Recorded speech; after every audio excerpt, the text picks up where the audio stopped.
কিছুদিন আগেও কিছু মানুষরা আমি দেখলাম ফেসবুক থেকে লক্ষ লক্ষ কোটি কোটি টাকা ইনকাম করতেছে। তারারে দেখে এবার আমি আর লোভ সামলাইতে পারলাম না, আমিও খুললা লাইছিলাম একটা ফেসবুক পেজ।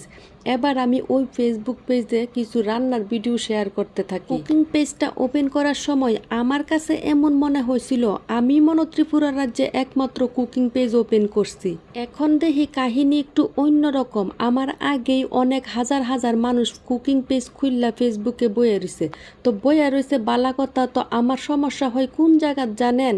যখনই ভিডিওটা আপলোড করি কিছু মানুষ আয়েসেরা এবার লাইক কমেন্ট করা শুরু করে দেয়। সাপোর্ট করলে সাপোর্ট পাইবেন, পাশে রাখলে পাশে পাইবেন। ভিডিও রিলেটেড কোনো কমেন্ট আপনি তারার কাছে পাইতেন না।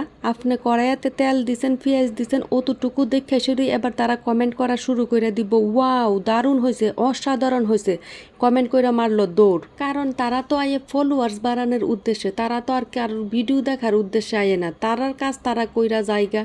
সবাই কিন্তু আবার এমন করে না, কিছু সংখ্যক মানুষ আছে খুবই ভালো, তারা পুরা ভিডিও দেখে সেটি লাইক কমেন্ট করে। কারণ এঙ্গেজমেন্ট দেখলেই বোঝা যায় কে কার ভিডিও দেখে এবং দেখে না। এর মধ্যে কিছু সংখ্যক ফলোয়ার্স হয়েছে সোনার টুকরা। সোনার টুকরা কেড়ে কইলাম, তারা ভিডিওটা পুরাটা দেখে, দেখার পর যখন ভালো লাগে তখন তারা ফলো করে। এই যে কিছুদিন আগেও আমার পেজ অনুযায়ী একটা ভিডিওতে খুব ভালো আমি ভিউজ পাইছি, তো ওই ভিডিওটাতে আমি 27 জন ফলোয়ার্সও পাইছি। ভিডিওটাতে 7,000 ভিউজ পেয়েও আমি অতটুকু খুশি হয়েছি না যতটুকু খুশি আমি 27 জন ফলোয়ার্স পাইয়া হয়েছি। কারণ হইল ওই 27 জন ফলোয়ার্সের প্রোফাইলে আমি ঢুকা দেখছি তারা কোনো ব্লগার না, তারা হলো সাধারণ প্রোফাইল। কেউ যখন ভিডিও দেখার পর লাইক কমেন্ট করে, নিঃস্বার্থভাবে ফলো করে, তখন যে কতটুকু আনন্দ লাগে একমাত্র যাদের পেজ আছে তারাই বুঝবো এই আনন্দটা।